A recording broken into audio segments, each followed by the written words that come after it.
Open your Gmail account.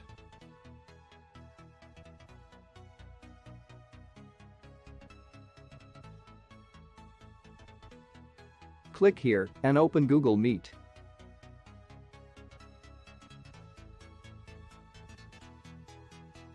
Now, click on New Meeting.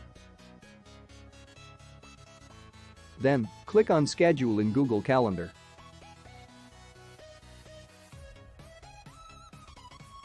Here is meeting details. Fill all the information of your meeting, like topic, time, date.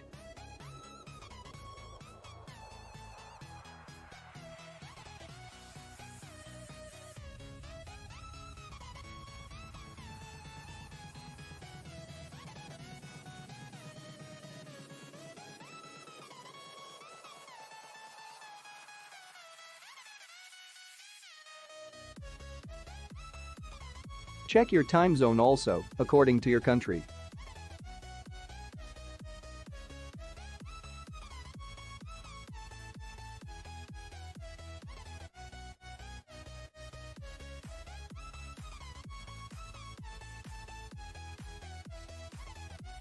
After that, save it. Now, here is your meeting is scheduled. From here, you can copy meeting link to share with other people. I hope this video helped you. If you like this video, then like, share, and subscribe.